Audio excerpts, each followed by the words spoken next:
आपने भगवान विष्णु के दशावतार की कथा तो पढ़ी या सुनी होगी, लेकिन हम इससे अलग हटक आपको ऐसी पौराणिक कथा बताने वाले हैं जिससे आपके शायद की पढ़ा या सुना होगा।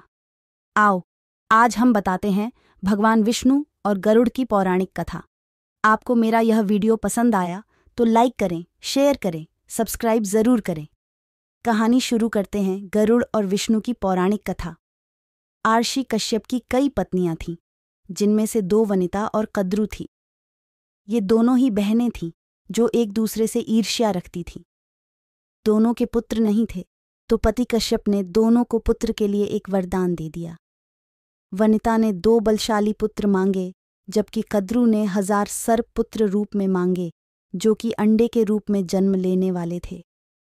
सर्प होने के कारण कद्रु के 1000 बेटे अंडे से उत्पन्न हुए और अपनी मां के कहे अनुसार काम करने लगे। दोनों बहनों में शर्त लग गई थी कि जिसके पुत्र बलशाली होंगे, हारने वाले को उसकी दास्ता स्वीकार करनी होगी। इधर सर्प ने जो जन्म ले लिया था, लेकिन वनिता के अंडों से अभी कोई पुत्र नहीं निकला था। इसी जल्दबाजी में वनिता ने एक अंडे को पकने से पहले ही फोड़ दे दिया। अंडे से अर्धविकसित बच्चा निकला, जिसका ऊपर का शरीर तो इंसानों जैसा था, लेकिन नीचे का शरीर अर्धपक्व था।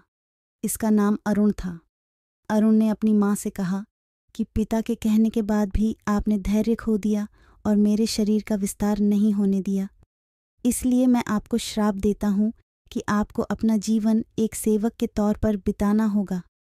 अगर दूसरे अंडे में से निकला उनका पुत्र उन्हें इस श्राप से मुक्त ना करवा सका तो वह आजीवन दासी बनकर रहेंगी।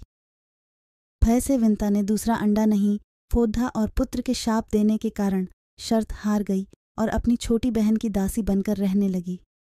बहुत लंबे काल के बाद दूसरा अंडा फूटा और उसमें से विशालकाय गरुड़ निकला, जिसका मुख पक्षी की तरह और बाकी शरीर इंसानों की तरह था। हालांकि उनकी पसलियों से जुड़े उनके विशालकाय पंख भी थे।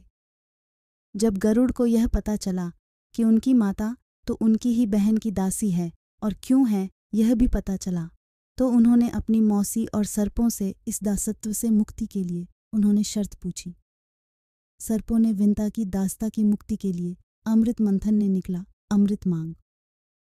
अमृत लेने के लिए गरुड़ स्वर्गलोक की तरफ तुरंत निकल पड़े। देवताओं ने अमृत की सुरक्षा के लिए 3 चरणों की सुरक्षा कर रखी थी। पहले चरण में आग की बड्ढे पर्दे बिछा रखे थे, दूसरे में घातक हथियारों की आपस में घर्षण करती दीवार थी और अंत में 2 विषैले सर्पों का पहरा। वहां तक भी पहुंचाने से पहले देवताओं से मुकाबला करना था। गरुड़ सबसे भिड़ गए और देवताओं को बिखेर दिया। तब गरुड़ों ने कई नदियों का जल मुख में ले पहले चरण की आग को बुझा दिया। अगले पथ में गरुड़ों ने अपना रूप इतना छोटा कर लिया कि कोई भी हथियार उनका कुछ न बिगाड़ दे सका और सांपों को अपने दोनों पंजों में पकड़ देकर उन्होंने अपने मुंह से अमृत कलश उठा लिया और धरती की ओर चल पड़े। लेकिन तभी रास्ते में भगवान विष्णु प्रकट हुए और गरुड़ के मुंह में अमृत कलश होने के बाद भी उसके प्रति मन में लालच न होने से खुश होकर गरुड़ को वरदान दिया कि वो आजीवन अमर हो जाएंगे। तब गरुड़ ने भी भगवान को एक वरदान मांगने के लिए बोला, तो भगवान ने उन्हें अपनी सवारी बनने का वरदान मांगा।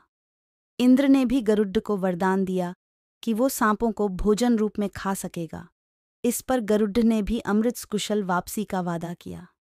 अंत में गरुड़ा ने सर्पों को अमृत सौंप दिया और भूमि पर रखकर कहा कि यह रहा अमृत कलश। मैंने यहाँ इसे लाने का अपना वादा पूरा किया और अब यह आपके सुपुर्द हुआ, लेकिन इसे पीने के आप सभी स्नान करें तो अच्छा होगा। जब वे सभी सर्प स्नान करने गए, तभी वहां अचानक से भगवान इंद्र पहुंचे और अमृत कलश को वापस ले गए। लेकिन कुछ बूंदें भूमि पर गिर गई जो घास पर ठहर गई थी। सर्प उन बूंदों पर झपट पड़े, लेकिन उनके हाथ कुछ न लगा। इस तरह गरुड़ की शर्त भी पूरी हो गई और सर्पों को अमृत भी नहीं मिला। वीडियो पसंद आया तो सब्सक्राइब ज़रूर करें। धन्यवाद। जय श्री राम।